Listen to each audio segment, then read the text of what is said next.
Hello दोस्तों, स्वागत है आपका हमारे इस यूट्यूब चैनल कॉमर्स का टीचर। आज हम करेंगे क्लास 11th अकाउंट का चैप्टर 5th अकाउंटिंग इक्वेशन का पार्ट 3rd। पार्ट फर्स्ट और सेकेंड हमने कर लिए हैं, लिंक फॉर डिस्क्रिप्शन जाकर देख लेना। पार्ट 3rd में हम करेंगे question number 3rd practical problem का और देखेंगे effect of adjustment transaction on accounting equation. ठीक है, पहले हम ये देखेंगे फिर क्वेश्चन करेंगे क्योंकि क्वेश्चन इनके ऊपर डिपेंड है। ठीक है, सबसे पहले देख लेते हैं हम ये effect of adjustment transaction on accounting equation. First है आउटस्टैंडिंग एक्सपेंसेस। आउटस्टैंडिंग यानी क्या होता है? एक्सपेंस आउटस्टैंडिंग एक्सपेंसेस यानी क्या होता है कि हमारा एक महीना हमने जैसे सैलरी, कोई भी हमारा स्टाफ काम करता है, एक महीना हो गया, उसके सैलरी का दिन हो गया, वो भी निकल गया, हमने उसको अभी तक पैसे दिए नहीं है, इसका मतलब होता है आउटस्टैंडिंग एक्सपेंसेस। ठीक है, आउटस्टैंडिंग एक्सपेंसेस मतलब ये होता है।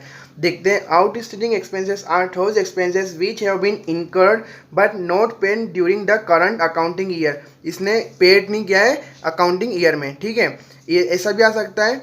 ठीक है, इसको आउटस्टैंडिंग एक्सपेंसेस को ये भी बोलते हैं but not paid due. Outstanding expense को बोलते हैं ड्यू बट नॉट पेड, ये भी बोलते हैं। ठीक है, बट नॉट पेड नहीं बोलते, ड्यू बट नॉट पेड। ठीक है, ये हो गया। इसके बाद ये फर्स्ट और सेकंड पुट यानी कैसे करना है, हमको पुटिंग कैसे करना है वो सबसे हमको करना है, सब कैपिटल में से माइनस करना है जो भी अमाउंट होगा। और second point, make a new column of liability side in the name of outstanding expenses as the amount is still to be paid. ठीक है, यानी मतलब एक लाइबिलिटी हमारी एक लाइबिलिटी मतलब माइनस एक लाइबिलिटी डिक्रीज होगी और एक लाइबिलिटी इंक्रीज होगी, ऐसा है। ठीक है, न्यू कॉलम हमको लाइबिलिटी साइड में बनाना है, क्या नाम से? आउटस्टैंडिंग एक्सपेंसेस, या फिर आउटस्टैंडिंग सैलरी हो तो सैलरी, रेंट हो तो रेंट, वैसे। ठीक है, एग्जांपल बता देता हूँ। एग्जांपल है सैलरी ड्यू, ऐसी एंट्री रहेगी salary due but not paid. ऐसे भी आ सकता है आउटस्टैंडिंग सैलरी, ये भी आ सकता है, दोनों एक ही। आउटस्टैंडिंग यानी ये भी होता है ड्यू बट नॉट पेड और आउटस्टैंडिंग भी होता है। ठीक है, तो ऐसी एंट्री आ जाएगी salary due but not paid 1000। हम सैलरी मतलब अभी हो गई, हमने पेड नहीं की है, तो इसमें क्या होगा? Salary being an expenses will be subtracted from the capital. एक महीना को पहले ही भी फर्स्ट पार्ट बताया था कि सारे एक्सपेंसेस हमारे कैपिटल में से माइनस होते हैं, तो कैपिटल में से सब माइनस हो गए और न्यू कॉलम बनेगा लाइबिलिटी साइड में आउटस्टैंडिंग सैलरी और ऐड होगा अमाउंट हमारा जो भी 1000। ठीक है, 1000 कैपिटल में से माइनस हो गए और लाइबिलिटी साइड में 1000 प्लस हो गए। क्या नाम से अमाउंट क्या नाम से बनेगा अकाउंट? Outstanding salary. ठीक है, उसके आगे second point, prepaid expenses. Prepaid expenses यानी क्या होता है कि पेड इन एडवांस, हमने एडवांस में पे कर दिए, यानी कि हमारा इंश्योरेंस है। ठीक है, तो इंश्योरेंस का हमने जो भी, जैसे इस मंथ का भी हमने पेड कर दिया और अगले अगले जैसे इंश्योरेंस में क्या होता है कि हमारे कैसे चलती है किस्तें, मतलब 3 मंथ की चलती है, 6 हाफ ईयरली की चलती है, क्वार्टरली की और फुल ईयर की। ठीक है, तो हमने जैसे 3 महीने की पे कर दी, तो अभी तो वो महीना चल रहा है, हमने 2 महीने की एडवांस पे करी है, तो उसको बोलते हैं प्रीपेड एक्सपेंसेस। ठीक है, prepaid expenses are those expenses which have been paid in advance, that is they are not yet due but paid. अभी हमारा काम हुआ नहीं पर हमने पेड कर दिया बट पेड, इसको प्रीपेड एक्सपेंसेस को ये बोलते हैं पेड इन एडवांस बोलते हैं, या फिर they are not yet due but paid, ये तीनों बोलते हैं इसको। ठीक है, ये भी बोलते हैं, ये भी बोलते हैं, ये भी बोलते हैं। हाईलाइट कर देता हूँ, पेड इन एडवांस भी बोलते हैं, they are not yet due but paid भी बोलते हैं। ठीक है, फिर इसमें क्या होता है हमारी एंट्री पुट करने में, फर्स्ट डिडक्ट फ्रॉम केस में से माइनस होगा, और second make a new column of asset side in the name of prepaid expenses, और असेट साइड में हमारा कॉलम बनेगा प्रीपेड एक्सपेंसेस के नाम से, यानी कि प्रीपेड सैलरी, इंश्योरेंस हो तो प्रीपेड इंश्योरेंस, प्रीपेड सैलरी हो तो प्रीपेड सैलरी, प्रीपेड रेंट, ऐसा। ठीक है, एक्सपेंसेस नहीं लिखते थे, as the amount is paid in advance. ठीक है, या फिर ये भी लिख सकते हो एडवांस एक्सपेंसेस, ऐसा भी लिख सकते हो। ठीक है, तो एग्जाम्पल देख लेते हैं। Insurance premium paid in advance 1000, तो इसमें क्या होगा? It will decrease one assets case 1000 and increase another assets prepaid insurance. एक क्या होगा? केस में से 1000 माइनस हो गए और असेट साइज में न्यू कॉलम बनेगा, क्या नाम से? प्रीपेड इंश्योरेंस, और 1000 वहाँ पे ऐड होगी। ठीक है, ये हो गए दो, आउटस्टैंडिंग एक्सपेंसेस और प्रीपेड एक्सपेंसेस। ठीक है, इसके बाद थर्ड वाला है एक्यूरेट इनकम। एक्यूरेट इनकम यानी क्या होता है? Accurate income is that income which has been earn but not received during the current accounting period. यानी हमने काम कर लिया है हमारा, जैसे कि हमने दुकान पे, जैसे कोई बंदा उसे दुकान पे काम करा 1 महीना, ठीक है, पर उसको भी पैसे नहीं मिले, हमारा काम हो गया है, अब बस उसका काम है पैसे देना, हमने हमारा काम कर लिया है। ठीक है, ऐसा है एक्यूरेट इनकम उसको बोलते हैं। तो उसमें क्या होता है? इसकी एंट्री में क्या आता है, सबसे पहले हम कैपिटल में ऐड करते हैं और make a new column of asset side in the name of accurate income, और नया कॉलम बनता है असेट साइड में एक्यूरेट इनकम नाम से, और वहाँ पे अमाउंट हम पेड करते हैं, अमाउंट मतलब ऐड करते हैं, ठीक है, वहाँ पे भी। फिर इसके बाद एग्जाम्पल लिख लेते हैं, interest due but not received 500, interest हमारा हो मतलब 1 महीने का इंटरेस्ट हो गया है पर हमको रिसीव नहीं हुआ है, तो इसमें एंट्री में क्या करना है हमको, interest due but not received shall be added to assets on one side and to the capital to other side, हमको असेट साइड में भी एक नया कॉलम बनाना है, क्या नाम से, एक्यूरेट इनकम या फिर एक्यूरेट इंटरेस्ट, उस नाम एक्यूरेट इंटरेस्ट, ठीक है, उस नाम से हमको ऐड करना है और कैपिटल में भी ऐड करना है, ठीक है। एक्यूरेट इनकम को क्या बोलते हैं, दूसरा ड्यू बट नॉट रिसीव्ड, ठीक है, ये हो गया एक्यूरेट इनकम का भी, इनको इसको दूसरा नाम क्या बोलते हैं, ड्यू बट नॉट रिसीव्ड और एक्यूरेट इनकम, ठीक है। अब देखें लास्ट फोर्थ है अनअर्न्ड इनकम और इनकम रिसीव्ड इन एडवांस, मतलब अनअर्न्ड इनकम यानी क्या होता है कि इनकम को एडवांस में रिसीव हो गया है, ठीक है, अभी हमने काम किया नहीं और हमको पैसे मिल गए। Each that income which has been received but not earn during the current accounting period, ये है, इसके भी क्या है एंट्री का इफेक्ट, ऐड हमको केस में ऐड करना है, और second make a new column of the liability side in the name of unearned income, new column हमको बनाना है लाइबिलिटी साइड में अनअर्न्ड इनकम के नाम से, और उसमें अमाउंट हमको मतलब अमाउंट ऐड करना है। Example rent received in advance 1000, तो क्या होगा, it will be increase cash on the asset side and increase the liability, ठीक है, हमको एक तो इंक्रीज असेट्स हमारा होगा और इंक्रीज द लाइबिलिटी साइड में, ठीक है, ये हो गया। इसका दूसरा नाम क्या है, अर्नड इनकम का, इनकम रिसीव्ड इन एडवांस और अर्नड इनकम, बस यही है, ठीक है। और एक ये भी है but received but not earn, ये भी इसका ये तीसरा, ठीक है, यही बोलते हैं इसको रिसीव्ड बट नॉट अर्न, ठीक है, ये हो गई फोर इफेक्ट हो गए हमारे एडजस्टमेंट के। अब देखते हैं हम क्वेश्चन नंबर 3, ठीक है, ये रहा क्वेश्चन नंबर 3 प्रैक्टिकल प्रॉब्लम का। तो देखते हैं, so the effect of the following transaction on the accounting equation, ये 5 ट्रांजेक्शन है हमको करना है, ठीक है। फर्स्ट है, मैंने आपको बताया फर्स्ट ये होता है हर इंटरव्यू में, स्टार्टेड बिजनेस विथ कैश 50,000, इसका क्या होगा, सिंपल है, बस 2 मिनट का काम है इस वाले में। तो क्या करना है, सीरियल नंबर वाले फर्स्ट एंट्री लिखना है, transaction started business with cash 50,000, क्या करना है, केस में प्लस होगा 50,000, एक तो प्लस का साइन लगाना जरूरी नहीं पर माइनस का साइन लगाना जरूरी है, ठीक है, और कैपिटल में भी 50,000 प्लस होएंगे, ये हो गए। अब क्या करना है बस हमको न्यू इक्वेशन, तो न्यू इक्वेशन किसके बना, अलग कलर से बनाना पड़ेगा, क्योंकि मैंने आपको बता रखा है कि आप ब्लू से ट्रांजेक्शन करो और न्यू इक्वेशन ब्लैक से करना, तो क्या उसमें सही लगेगा। न्यू इक्वेशन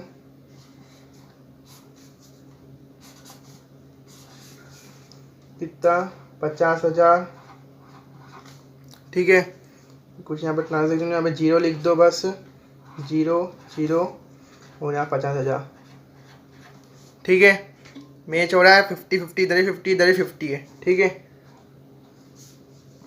अब देखते हैं सेकेंड ट्रांजेक्शन, सेकेंड है सैलरी पेड, सिर्फ सैलरी पेड है, तो क्या होगा इसमें वो वाले जो अभी आपने देखे थे इफेक्ट, उसमें इसका कुछ भी लेना देना नहीं है, बस सैलरी पेड करी हमने, ठीक है।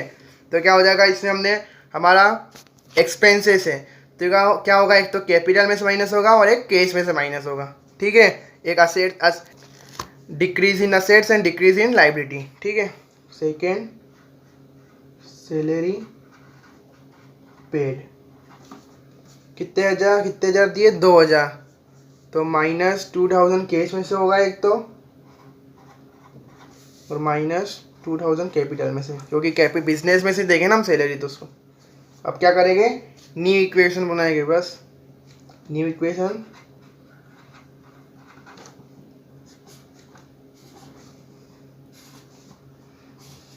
कितनी, 50 में से 2 जाएंगे तो कितने बचेंगे, 48,000, 0 0, यहाँ भी कितने बचेंगे, 50 में से 2,000 जाएंगे 48,000, ठीक है। मेज अभी भी देखो assets is equal to liability plus capital, ये लगाना भूल गया, सॉरी, इजिकल टू लगाना जरूरी है, ठीक है। और इसके बाद है third entry, wages out standing ₹200। ये वाली अभी हमने देखे थे इफेक्ट, उसमें था ये आउटस्टैंडिंग का कॉलम। इसमें क्या करना है हमको, असेट साइड में हमको कुछ देखना ही नहीं। इसमें क्या होगा, एक तो हमारा कैपिटल में से माइनस होएगा, और क्या होगा, subtract from capital and make a new column of liability and outstanding expenses के नाम से, या फिर आउटस्टैंडिंग वेजेस भी लिख सकते हो आप। ठीक है, मैंने एक्सपेंसेस लिखा था, एक्सपेंसेस आप वेजेस भी लिख सकते हो, और उसमें ऐड करना है। ठीक है, करते हैं हर एंट्री। क्या है, वेजेस आउटस्टैंडिंग।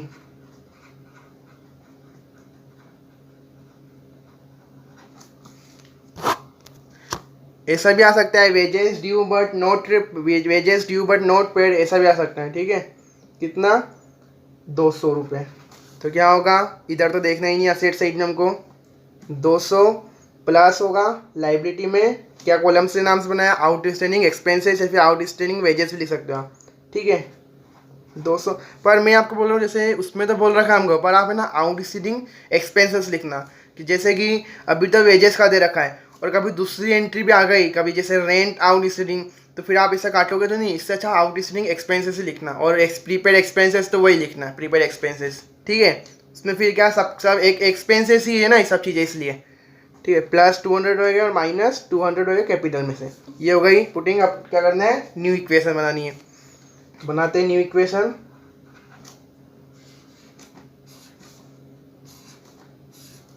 क्या होगा यहाँ पे, तो वैसा वैसा लिखा जाएगा 48,000, इधर 0, इधर प्लस 200। ठीक है, इधर 48,000 में से माइनस 200, तो क्या हो जाएगा, 47,800। अब प्लस करो इधर, तो 48,000, इधर भी 48,000, अभी भी मैच ही है, यानी कि सही है हमारा, द क्वेश्चन सही जा रहा है। थर्ड एंट्री भी हो गई। अब देखते हैं फोर्थ एंट्री कौन सी है, interest due but not paid. देखो अब वही एंट्री आ गई, बस क्या हो गया इसमें, यही है, जैसे इंटरेस्ट आउटस्टैंडिंग भी लिख दो तो बात तो एक ही है ना। देखो अभी आ गई ना, ड्यू बट नॉट पेड, यानी होता क्या है, आउटस्टैंडिंग होता तो आउटस्टैंडिंग ही है ना, ड्यू बट नॉट पेड, इसलिए मैंने बोला था आपको एक एक्सपेंसेस ही लिखना करा है। ठीक है, आउटस्टैंडिंग एक्सपेंसेस। तो फोर्थ एंट्री क्या है, interest due but not paid. हमारा मतलब इंटरेस्ट देने की तारीख हो गई, पर हमने अभी तक पेड नहीं किया है, तो क्या होगा, इसमें भी एक कैपिटल में से माइनस होगा और लाइबिलिटी साइड में प्लस हो जाएगा। Interest due but not paid 100 rupees. ठीक है, 100 है ये, तो क्या होगा, एक तो 100 प्लस होगा और माइनस 100 होगा कैपिटल में से। ये हो गई। अब बनाते क्या है, न्यू इक्वेशन। न्यू इक्वेशन क्या होगा, यहाँ पे तो वैसा का वैसे लिखा जाएगा 48,000, 0, इधर कितना लिखा जाएगा, इधर 200 और 100 कितना होता है, 300 लिखा जाएगा इधर, और इधर 47,800 माइनस 100 तो करेगा, तो आ जाएगा 47,700। अब देखो यहाँ ही प्लस करो, यहाँ प्लस करो, कितना है 48,000, इधर 48,000। अभी तक सही है हमारा क्वेश्चन। ठीक है, इक्वल आना चाहिए हर न्यू इक्वेशन में। अब लास्ट फिफ्थ एंट्री है, rent paid in advance. Rent हमने एडवांस में पे कर दिया, यानी कि प्रीपेड एक्सपेंसेस हो गया ये। ठीक है, इसकी जगह और क्या लिखा हुआ सकता है कि rent not yet but due but paid, ऐसा भी लिखा सकता है। ठीक है, मैंने आपको बताया था उसमें इफेक्ट ऑफ ट्रांजैक्शन में, अभी देखे थे हमने। फिफ्थ एंट्री है रेंट पेड इन एडवांस, ये भी लिखा सकता है। और क्या लिखा होता है, प्रीपेड रेंट भी लिखा सकता है, पेड इन एडवांस। यहाँ पे क्या है, प्रीपेड एक्सपेंसेस। ठीक है, तो क्या करेंगे अब इसमें इसमें मैंने आपको क्या बताया था, एक तो केस में से माइनस होगा, और असेट साइड में क्या लिखाएगा, प्रीपेड एक्सपेंस के नाम से कॉलम है, वहाँ प्लस हो जाएगा। केस में से कितना माइनस होगा, अमाउंट की 150 रुपीज़, 150 माइनस होगा, माइनस 150 और प्लस हो जाएगा 150। ठीक है, 0 0 0 0। ठीक है, ये हो गई। अब क्या बस हो गई पुटिंग। अब क्या करना है हमको, न्यू इक्वेशन बनानी है। हो गया पूरा question complete. New equation 48,000 minus 150 यानी कितना आएगा, 47850 आएगा, 47850। ठीक है, और यहाँ पे प्लस 150 लिखा जाएगा, यहाँ जीरो, यहाँ पे जीरो सो 300 लिखा जाएगा, 300 जीरो नहीं लिखा जाएगा, 300 और यहाँ पे 47700। अब प्लस कर दो, यहाँ 48,000 ही आएंगे, यहाँ भी प्लस करो 47850 प्लस 150 और 300 प्लस 47700, वही आएगा, कोई दिक्कत नहीं है। ठीक है, ये हो गया हमारा क्वेश्चन नंबर 3 हो गया, क्वेश्चन नंबर 3। और आप स्क्रीनशॉट लेना चाहो तो ले सकते हो स्क्रीनशॉट, मैं एक पेज का रख रहा हूँ और वो इफेक्ट ऑफ अकाउंटिंग इक्वेशन का भी रख रहा हूँ, एडजस्टमेंट वाले इफेक्ट के। ठीक है,